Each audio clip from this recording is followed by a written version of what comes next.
Deputy CM Pawan Kalyan ప్రాయశ్చిత దీక్ష ప్రారంభించారు. గుంటూరు జిల్లా నంబూరులోని శ్రీ దశావతార వెంకటేశ్వర స్వామి ఆలయంలో పవన్ కళ్యాణ్ దీక్ష తీసుకున్నారు. 11 రోజుల పాటు ప్రాయశ్చిత దీక్ష చేయనున్నారు. ఈ సందర్భంగా లడ్డూ వ్యవహారంపై పవన్ కళ్యాణ్ కీలక వ్యాఖ్యలు చేశారు. దీనిపై కేబినెట్ అసెంబ్లీలో దీనిపై చర్చ జరగాలన్నారు. సీబీఐ విచారణకు ఇవ్వాలో లేదా సీఎం నిర్ణయం తీసుకోవాలని చంద్రబాబు వెనుక అందరూ ఉన్నారన్నారు.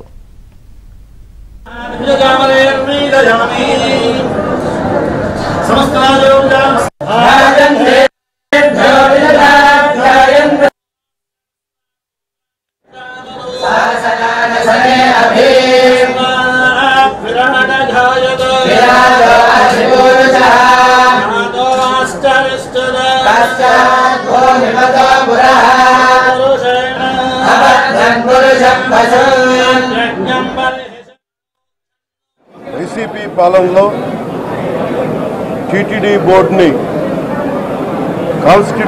కాన్స్టిట్యూట్ చేసిన విధానం మేము ముందు నుంచి ఆక్షేపం తెలియజేస్తా ఉన్నాం.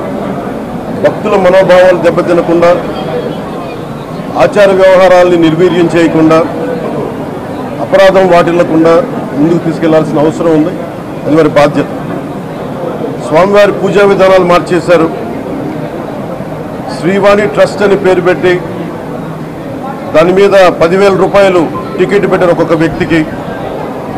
ఒక్కొక్క కుటుంబం వస్తే 5 మంది, 4 వస్తే తక్కువ కాకుండా వాళ్ళకి 50,000 రూపాయలు వసూలు చేసి టికెట్ మటుకు, బిల్లు మటుకు 500 రూపాయలకి ఇస్తూ ఉండేవాళ్ళు. ఇది నేను చాలాసార్లు, నాతో పాటు చాలామంది భక్తులు ప్రస్తావించారు.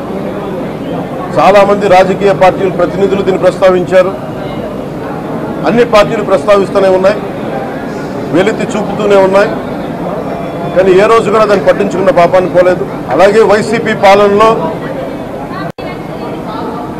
అఫీషియల్గా ఆన్ రికార్డ్ 219 గుడుల్ని అపవిత్రం చేశారు. విగ్రహాలని విధ్వంసం కావచ్చు, రథాలు తగలబెట్టడం కావచ్చు, అలాగే 300 పైచులకు మన దేవాలయాలను అపవిత్రం చేశారు. చాలా అవకతవకలు జరుగుతూ ఉన్నాయి. ప్రసాదాలు కల్తీ జరుగుతూ ఉన్నాయి. డబ్బులు కలెక్ట్ చేస్తున్నారు, రిసిప్ట్లు ఇవ్వట్లేదు. అసలు టీటీడీ మీద కూడా వైట్ పేపర్ రావాల్సిన అవసరం ఉంది. ఇవన్నీ కూడా మేము చాలాసార్లు అనుకుంటా ఉన్నాం. కానీ ఈ స్థాయిలో కల్తీ జరుగుద్దని, కల్తీ ఉంటుంది, ఫుడ్ అడల్ట్రేషన్ ఉంటుంది, చేసే తిండిలో కల్తీ ఉంటుంది, అన్ని దేవాలయాల్లో కూడా ప్రమాణాలు పాటిస్తున్నారా లేదా అన్న చర్చ బయటకు వచ్చింది. ఈరోజు చేప నుంచి ఎక్స్ట్రాక్ట్ చేసిన నూనె, బీఫ్ టాలో అంటే మనకి పశువు సంబంధించిన కొవ్వు, అలాగే లాడ్ అంటే మనకి మన పందికి సంబంధించిన కొవ్వుని, ఇవి ఎక్కువ ఉన్నాయి. ఈ దారుణం ఏంటంటే శతాబ్దాలుగా పోరాటం చేస్తున్నారు రామజన్మ అయోధ్య రామ మందిరం కోసం. దానికి కూడా వీళ్ళు 1 lakh లడ్డూస్, 1,00,000 లడ్లు ఇలా బీఫ్ తోటి, పిగ్ ఫ్యాట్ తోటి, ఫిష్ ఆయిల్ తోటి కలిపిన లడ్డు, 1,00,000 లడ్లు కొన్ని దశాబ్దాలుగా, శతాబ్దాలుగా అయోధ్య రామ మందిరం కావాలని చాలా ప్రతిష్టాత్మకంగా తీసుకుంటే దానికి కూడా తిరుపతి లడ్లు వెళ్ళి, టీటీడీ లడ్లు వెళ్ళి, ఇది దేశమంతా దీన్ని కదిలిపోయింది. ఈ రోజున ఇలాంటి అపవిత్రం జరిగింది. సమాజంలో అస్థిరత లేదంటే డిస్హార్మనీ క్రియేట్ చేయడానికి మేము లేవు ఇక్కడ. కానీ తప్పు జరుగుతుంటే, దాడులు జరుగుతూ ఉంటే, అపవిత్రం చేసుకుంటా వెళ్ళిపోతే చూస్తూ ఎవరు కూర్చోం. తప్పు, అది కూడా తప్పు అవుద్ది. వెండెట్టా ప్రభుత్వం కాదు ఇది, పగా ప్రతీకారాల ప్రభుత్వం కాదు ఇది. కానీ తప్పు జరుగుతుంటే మటుకు చేతులు కట్టుకొని చూసే ప్రభుత్వం కూడా కాదు. అది మీకు చాలా పకడ్బందీగా తెలియజేస్తున్నాను విషయం. ఆ మీద ఎన్నో మాట్లాడినా మేము ఎప్పుడు మాట్లాడలా. రామతీర్థం గురించి జరిగినప్పుడు కూడా మేము మాట్లాడలా. కానీ ఈ రోజున రిపీట్ అయిపోతున్నాయి మిస్టేక్స్.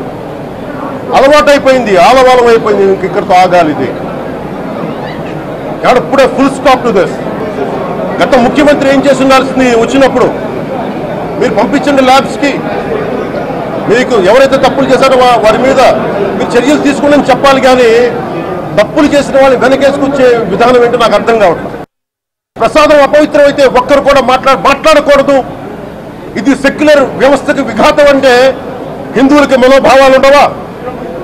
ఇది ఒక్కరు నిందించట్లా, అసలు మీరు ప్రస్తావన చేయకూడదు, ఇది తప్పు, ఇది మాట్లాడకూడదు అంటే ఎట్లా? ఇదే వేరే మతానికి మీరు అన్వయిస్తారా? నేను అన్ని మతాలని సమానంగా గౌరవించేవాడిని. సంవత్సరాలుగా అన్ని మతాలని అన్ని విశ్వాసాలని అలింగనం చేసుకున్న నేల ఇది. అలాంటి విశ్వాసాలకి దగ్గర తీసుకున్న ఈ నేల మీద ఇలాంటి అపవిత్రం జరిగితే, రిపీటెడ్గా జరిగితే, ఒకసారి కాదు 2 సార్లు కాదు, రిపీటెడ్గా జరిగితే ఇప్పుడు కూడా మాట్లాడకూడదంటే అది తప్పు చేసిన వాళ్ళం అవుతాం. దోషులకి శిక్ష పడాలి. ఫుడ్ అడల్టరేషన్ ఇది మేము కాదంటలా. టీటీడీ బోర్డు అప్పుడు టీటీడీ బోర్డు బాధ్యత తీసుకోవాలి. పొలిటికల్గా వచ్చి అలంకారప్రాయంగా ఒక్కొక్కళ్ళు వచ్చేసి దర్శనాలకి టికెట్లు ఇవ్వడానికి మీరు బోర్డు మెంబర్స్ అవ్వలేదు. మీరు ఎవరు చైర్మన్ కానీ ఈవో కానీ, మీరు అక్కడ ధర్మాన్ని పరిరక్షించాలి. మీరు అక్కడ మీ ఇష్టాలకి మీరు కూర్చోబెట్టి మీ ఇష్టాలకి కాంట్రాక్ట్లు ఇచ్చుకోవడానికి మీరు టీటీడీ బోర్డుకి మీరు వెళ్ళలేదు. మీరందరూ మీ అందరికీ బాధ్యత ఉంది. మీరు నిర్ణయించుకోవాలి. ఎవరికి కోపాలు రావు, ఎవరికి వేదన రాదు, ఎవరికి బాధలు రావుంటే కుదరదు. వస్తాయి బాధలు, వేదన ఉంది. చర్చికి జరిగితే మీరు ఊరుకుంటారా? ఒక మసీదుకి జరిగితే ఊరుకుంటారా? ఒక తిరుమలకు జరిగినప్పుడు ఎందుకు వెనకేసుకొస్తారు? రాకండి.